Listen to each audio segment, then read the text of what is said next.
Hello all. अगर आप IIM Mumbai का इंटरव्यू देने वाले हैं या इंटरव्यू देने का प्लान कर रहे हैं तो डेफिनेटली ये वीडियो आप लोगों के लिए बहुत इंपॉर्टेंट है।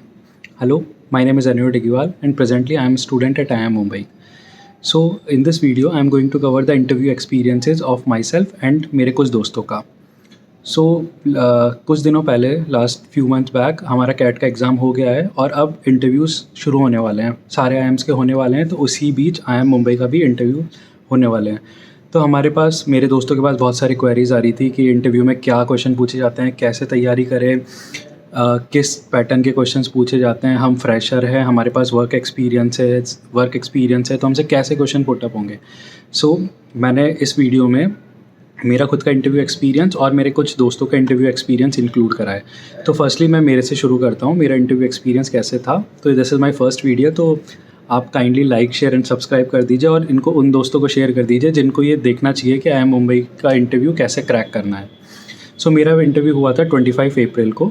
सो मेरे पैनल में 2 लोग थे, एक तो मेल एक फ़ीमेल। दोनों फैकल्टी काफ़ी चिल थे और इंटरव्यू का ड्यूरेशन बहुत शॉर्ट था, मतलब अराउंड 10 to 15 मिनट्स का इंटरव्यू पूरा हुआ, मेरा कंडक्ट हुआ।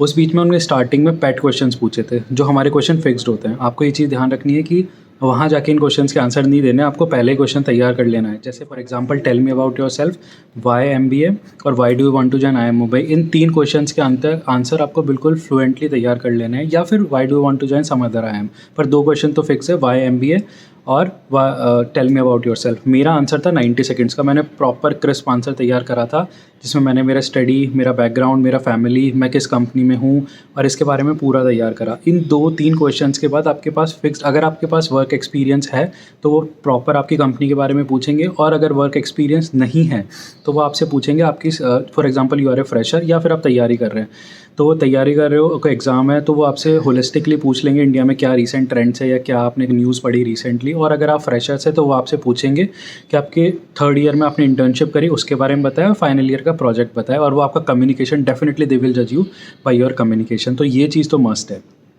उसके बाद फॉर एग्जांपल मैं मेरा शेयर करने वाला हूँ। तो मैं अप्लाइड मटेरियल्स में काम करता था, ये एक सेमीकंडक्टर जाइंट है। तो उन्होंने सबसे पहले पूछा कि अप्लाइड मटेरियल्स क्या करती है, अप्लाइड मटेरियल्स के बारे में बताओ और मेरा रोल क्या है वहाँ पे। तो मैंने प्रॉपर एक्सप्लेन करा अप्लाइड मटेरियल्स क्या है, कैसे है और मेरा रोल वहाँ पे क्या था। फिर उन्होंने मुझसे पूछा कि मेरा Applied Materials belongs to semiconductor industry. उन्होंने मुझसे पूछा कि इंडिया में सेमीकंडक्टर इंडस्ट्री की क्या हालत है, सेमीकंडक्टर जाइंट्स कौन से हैं यहाँ पे, किस किस इनका क्लाइंट है, ग्लोबली सेमीकंडक्टर की क्या चीज़ें चल रही है, सेमीकंडक्टर सबसे ज़्यादा प्रोड्यूसेस कौन करता है, और इंडिया में रिसेंटली क्या न्यूज़ है जो तुमने पढ़ी है। तो मैं सब पढ़ के गया था। जैसे उस टाइम फॉक्सकॉन और वेदांता का टाई अप हो रहा था, तो मैं ये पढ़ के गया कि ये गुजरात में एक प्लांट डलने वाला है। साइमल्टेनियसली उन्होंने मुझसे एक चीज़ और पूछी, इम्पोर्ट एक्सपोर्ट के बारे में बताओ इंडिया से रिलेटेड, और इंडिया में क्या क्या नॉर्म्स है, ये क्या क्या चेंजेस हुए हैं रिसेंटली, वो भी मुझे बताओ। ये सारे के सारे क्वेश्चंस, मैं उसमें 1 साल से जॉब कर रहा था तो ये मुझसे पूछा। तो डेफ़िनेटली वो लोग आपसे भी ये सेम क्वेश्चन पूछेंगे कि आप आपकी पुरानी कंपनी में क्या क्या करते हो और उससे रिलेटेड चीज़ें। उसके बाद उन्होंने मुझसे पूछा सप्लाई चेन के बारे में, कि सप्लाई चेन के बारे में क्या समझते हो, सप्लाई चेन मैन्युफैक्चरिंग में, manufacturing is a part of supply chain और वो उसका पार्ट नहीं है। बेसिक क्वेश्चन सप्लाई चेन के पूछे। उसके बाद उन्होंने मुझसे एक चीज़ और पूछी कि सस्टेनेबिलिटी रिसेंटली ट्रेंड में है, तो वो मेरा फाइनेंशियल एस्पेक्ट देखना चाहते थे। तो उन्होंने मुझसे एक चीज़ पूछी कि जो सस्टेनेबिलिटी है, इट इज़ गुड और बैड थिंग, फाइनेंशियल टर्म्स में बताओ। तो मैंने इसके बारे में थोड़ा पढ़ा था। जैसे सस्टेनेबिलिटी, इनिशियली अगर आप किसी मशीन्स, टूल वगैरह पे लगाते हैं तो वो इनिशियली कॉस्ट तो लगती है, पर बाद में वो हमें 1-2 साल में रीपे हो जाती है, रिटर्न ऑन इन्वेस्टमेंट हमें मिल जाता है। तो यहाँ से उन्होंने मेरी टर्म पकड़ी, आरओआई के बारे में एक्सप्लेन करो। फिर उन्होंने मुझसे आरओआई पूछा, आरओए पूछा, और मतलब काफ़ी थोड़े फाइनेंशियल 2-3 टर्म्स पूछे। और फिर पूछा कि तुम क्यों इसका, मतलब एमबीए क्यों ज्वाइन करना चाहते हो, या फिर फाइनेंस में इंटरेस्ट है, किस में इंटरेस्ट है। तो मैंने बताया कि मैं थोड़ा सेल्स एंड मार्केटिंग और फाइनेंस वगैरह साइड जाना चाहता हूँ, तो इसलिए मैं ये ज्वाइन करना चाहता हूँ। तो ये चीज़ वहाँ पे मेरी ख़त्म हुई।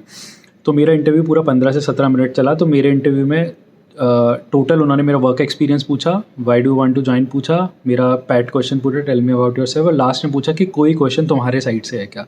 तो ये क्वेश्चन आपको डेफिनेटली तैयार करके जाना है। तो इसी तरह मेरा पूरा इंटरव्यू सेशन ओवर हुआ 17 मिनट के आसपास। तो दोस्तों, ये था मेरा आईआईएम मुंबई का इंटरव्यू एक्सपीरियंस। होपफुली ये वीडियो आपको काफ़ी इन्फॉर्मेटिव रहा होगा। अगर आपको अच्छा लगा तो please like, share and subscribe कीजिए और बेल आइकन को प्रेस करना ना भूलिए। मैंने मेरे लिंक्डइन और इंस्टाग्राम का लिंक नीचे डिस्क्रिप्शन में दे रखा है। आपको कोई भी डाउट हो आप प्लीज़ मुझे डीएम कीजिए, मैं डेफिनेटली वहाँ रिप्लाई करूँगा। और आप नीचे कमेंट भी कर सकते हैं, मैं वहाँ भी आपका रिप्लाई करूँगा। अगर आपको और भी ऐसे इंटरव्यू एक्सपीरियंसेस की वीडियो चाहिए या फिर किसी स्पेसिफिक टॉपिक पे आपको कोई और वीडियो चाहिए तो आप प्लीज़ मुझे कमेंट सेक्शन में बताइए। मैं डेफिनेटली उस पर अपकमिंग डेज़ में एक नई वीडियो बनाऊँगा। तब तक के लिए आप मुझसे कनेक्टेड रहिए। Stay happy, stay connected.